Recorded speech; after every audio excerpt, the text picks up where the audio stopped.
All right, welcome back, everybody. We're going to continue where we left off. Um, Last time, as you may remember, Karlson and Smidge came across two guys that were stealing and pickpocketing from another person, and they had some fun and messed around with him. And today, their adventure continues, and this chapter is called Karlson Plays Ghost. It wasn't until they were at the dinner table the next day that they started asking Smidge how he got up on the roof. Did you climb out through the trapdoor in the attic? Asked Mom. No, I flew up with Karlson on the roof, said Smidge. Mom and Dad looked at each other. Now look, this has got to stop, said Mom. This Karlson on the roof is driving me crazy. Smidge. Karlson on the roof doesn't exist, said his dad. Oh, doesn't he? Said Smidge. Well, he was there yesterday. Mom shook her head. It's a good job you break up from school soon so you can go to Granny's, she said. I hope Karlson isn't thinking of going with you. That was a problem Smidge had overlooked. He would be at Granny's for the summer holidays and not see Karlson for 2 months. It wasn't that he didn't like it at Granny's. He always enjoyed himself there, but how would he miss Karlson?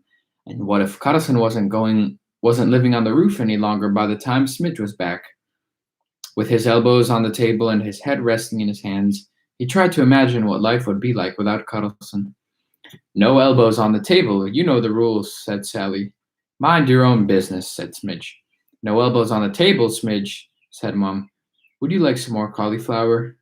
No, I'd rather die, said Smidge. Smidge, that's not what you say, said Dad. You say no thank you. They had a bit of a cheek, bossing 100,000 million kroner boy about like that, thought Smidge, but he didn't say so. Instead, he said, what if I say I'd rather die? You know I mean no thank you anyway. But a gentleman doesn't say that sort of thing, Dad persisted. And you do want to be a gentleman, don't you, Smidge? No, I want to be like you, Dad. Mom and Seb and Sally laughed. Smidge didn't understand why, but he had the feeling that they were laughing at his dad, and he didn't like that. I want to be like Dad, who's so nice and kind, he said, with a tender look at his father. Thank you, said Dad. Now, then, are you sure you don't want any more cauliflower? No, I'd rather die, said Smidge. But it's good for you, said Mom. I thought so, said Smidge. The worse you like a food, the better it turns out to be for you. Why do they have to put all the vitamins and stuff that tastes horrible? That's what I'd like to know. Yes, funny that, said Seb. I suppose you think they should be in toffee and chewing gum instead. That's the most sensible thing you've said for a long time, said Smidge. After dinner, he went to his room. He hoped that with all of his heart, Karlson would come. Smidge would be going away soon, after all, and he wanted to be with Karlson as much as he could before he went away. Maybe Karlson could sense it, because he came flying along as soon as Smidge stuck his nose out of the window. No fever today? Asked Smidge. Fever? Me? Exclaimed Karlson. I've never had a fever. I was just imagining. You just imagined you had a fever? Asked Smidge in surprise. No, but I made you imagine I had a fever, said Karlson, with a self-satisfied chuckle. The world's best jiggery poker. Guess who that is? Karlson couldn't keep still for a second. The whole time he was talking, he went twirling round the room, fingering things in his nosy way, opening all the drawers and cupboards he found, and going through everything with great interest. No, I haven't got a fever today, he said. Today I'm on super good form, and in the mood for a bit of fun. Smidge was in the mood for a bit of fun too, but before all that, he wanted Mom and Dad and Seb and Sally to see Karlson, so he didn't have to keep hearing them say Karlson didn't exist. Wait a minute, he said quickly. I'll be straight back. He raced off to the sitting room. Seb and Sally had just gone out, annoyingly enough, but Mom and Dad were there at any rate, and Smidge said eagerly, Mom and Dad, please, will you come to my room right now? He dared not mention Karlson. It would be better for them to see him without any warning. Why not come and sit with us instead? Said Mom, but Smidge tugged at her arm. No, I want you to see something in my room. After a bit of persuasion, they both agreed to come. and Smidge felt very happy as he threw open his bedroom door. Now they would see at last. He could have cried with disappointment. The room was empty, just like the last time he tried to show them Karlson. What was it you wanted us to see? Asked Dad. Oh, nothing, mumbled Smidge. At that moment, luckily, the phone rang, so Smidge didn't have to explain. Dad went to answer. Mum had a sponge cake in the oven that needed checking. Smidge was left on his own.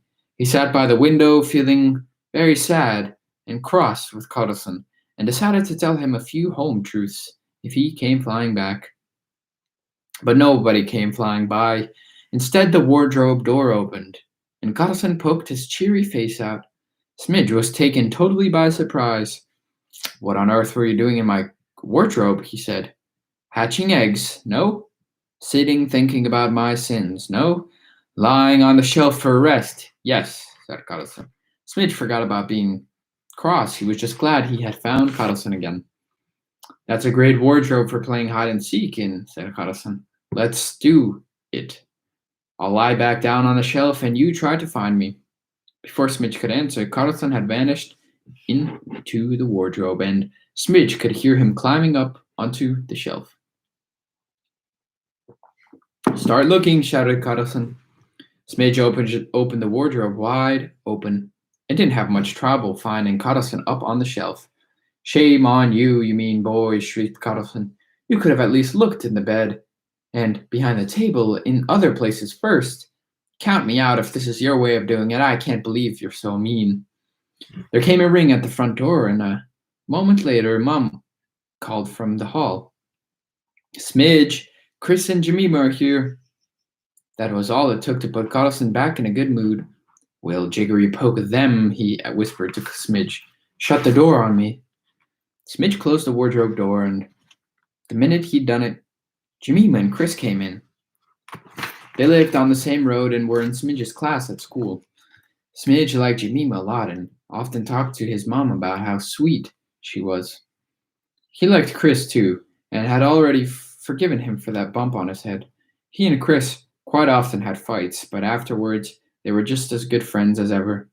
Anyway, it wasn't only Chris Smidge got into fights with.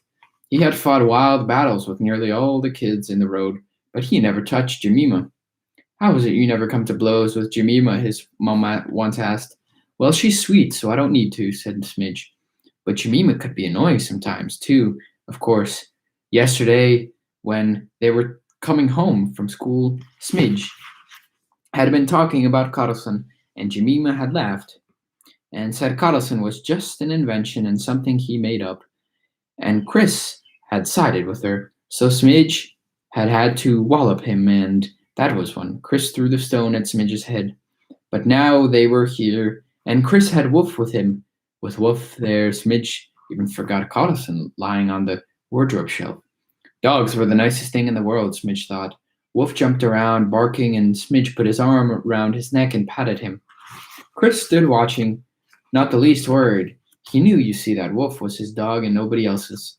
So Smidge was welcome to pat him as much as he liked. While Smidge was busy patting Wolf, Jemima said with an irritating snigger, So where's your old Karlson on the roof, then? We thought he'd be here. That was when Smidge remembered Karlson was lying in the wardrobe shelf.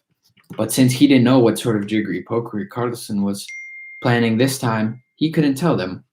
So he just said, Huh, you always say Karlson on the roof is something I've made up. You said yesterday he was just some sort of invention. Well, he is, said Jemima, laughing so the dimples in her cheeks showed. What if he isn't, said Smidge. But he is, said Chris. Oh, no, he isn't, said Smidge. He wondered whether there was any point carrying on with this sensible discussion, or whether he'd be better off punching Chris straight away. But before he could make his mind up, a loud cock-a-doodle-doo sound came from the wardrobe. What was that? Asked Jemima, and her mouth, which was small and red like a cherry, opened wide in amazement. Cock-a-doodle-doo, they heard again, and it sounded just like a real cockerel. Is that a cockerel that you've got in your wardrobe? Said Chris in surprise, but Smidge just laughed. He was laughing so much he couldn't say a word. Cock-a-doodle-doo, Like a rooster crowed the voice in the wardrobe. I'm gonna open it and see, said Jemima. She opened the door and looked inside. Chris rushed over and looked inside as well. At first, all they could see were loads of clothes hanging there, but they heard a giggle coming from above their heads, and when they looked up, they saw a little fat man lying on the shelf. He was propped comfortably up on one elbow, one podgy, fat leg dangling over the edge of the shelf, and his merry blue eyes were shining brightly. Neither Jemima nor Chris said a word to start with. The wolf growled. But when Jemima found her tongue, she asked, "Who's that?" "Just a little invention," said the strange figure up on the shelf, swinging his leg.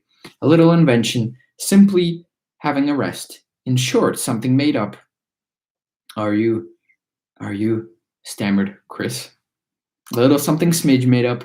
Simply lying here crowing, that's right," said the little man. "Are you Karlson on the roof?" whispered Jemima. "Of course," said Karlson. "Did you think I was old Mrs. Gustafson from number 22, coming here for a quick lie down?" Smidge could only laugh because Jemima and Chris were standing there with their mouths wide open, looking stupid. "That shut the pair of you up," he said at last. Karlson hopped down from the shelf. He went over to Jemima and gave her cheek a mischievous tweak. "What childish little invention do we have here, then?" he said. "We," began Chris. "What else are you called apart from Angus?" asked Karlson. "I'm not called Angus," said Chris. "Good, you carry on with that," said Karlson. "They're called Jemima and Chris," said Smidge. "It's amazing what can happen to people," said Karlson. "But don't let it get you down. I'm afraid we can't all be called Karlson." He looked around in his nosy way and went on without stopping for breath. "I'm in the mood for a bit of fun. Can't we throw all the chairs out of the window or something?" Smidge didn't think that was a very good idea, and he was sure Mum and Dad wouldn't either. "Well, if they're old-fashioned, they're old-fashioned, and that's that," said Karlson. "It can't be helped. In that case, we'll have to think of something else, because I must have some fun. You can count me out otherwise," he said, pursing his mouth in a sulk. "Yes, let's think of something else then," pleaded Smidge. But Karlson had definitely decided to sulk. "Watch out, I don't fly off and leave you," he said. Smidge, Chris, and Jemima all knew what a shame that would be, and they begged Karlson to stay. Karlson sat there for a bit, looking rather sulky. "I can't be sure," he said, "but I might stay if she says. Please, Karlson," he said, pointing at Jemima with his fat little finger. "Please, Karlson, do stay so we can have some fun," she said. "All right, then, I suppose I could," said Karlson, and the children breathed a sigh of relief, but they were a bit too hasty. Smidge's mom and dad often went out for an evening walk. Now Mom was calling from the hall. "See you in a while. Chris and Jemima can stay until 8, and then you must go straight to bed, Smidge. I'll come in and say good night later." And they heard the front door slam shut. "She didn't say how long I could stay," said Karlson, striking out his bottom lip. "Count me out if things are going to be unfair." "You can stay as long as you like," said Smidge. Karlson stuck his lip out even further. "Why can't I be driven out at 8 like other people?" said Karlson. "Count me. I'll ask my mom to drive you out at 8 then," said Smidge quickly. "Now what fun shall we come up with?" Karlson's bad mood suddenly evaporated. "We can play ghosts and scare the lives out of people," he said. "You lot have no idea what I can do with one little sheet. If I had 5 coins for every person I've scared the life out of, I'd be able to afford to buy myself tons of candy." "I'm the world's best ghost," said Karlson, his eyes sparkling with delight. Smidge, Chris, and Jemima were keen to play ghosts, but Smidge said, "We don't need to scare people too much, do we?" "Easy now, take it easy," said Karlson.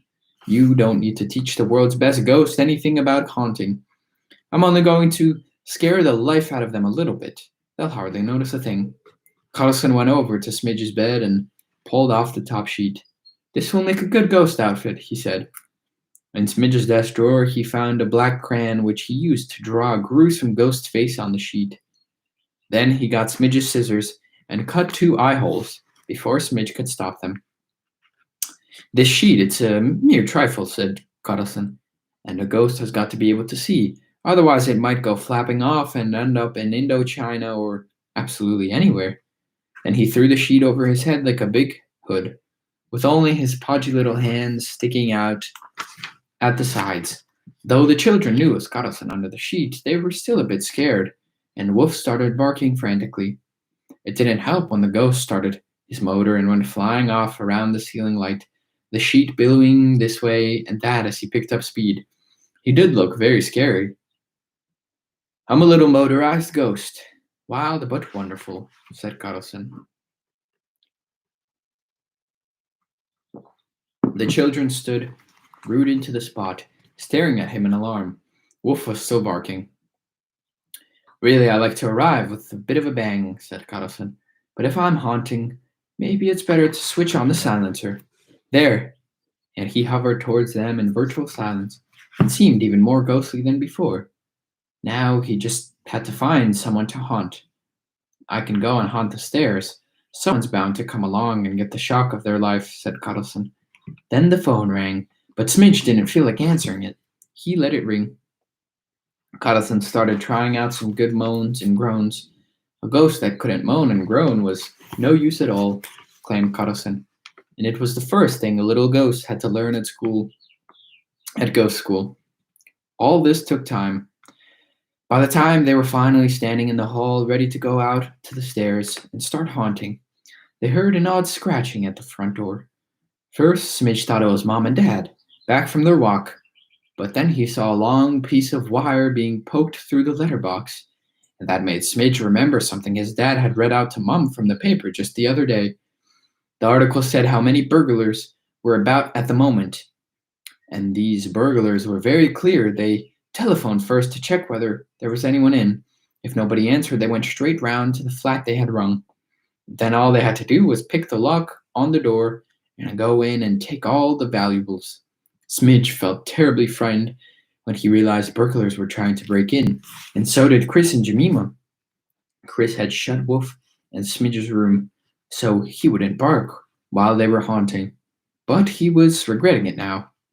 But Karlson wasn't the least frightened. Easy now, take it easy, he whispered.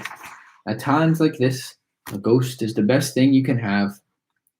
Come on, let's creep into the sitting room because I expect that's where your dad keeps his gold ingots and diamonds, he said to Smidge.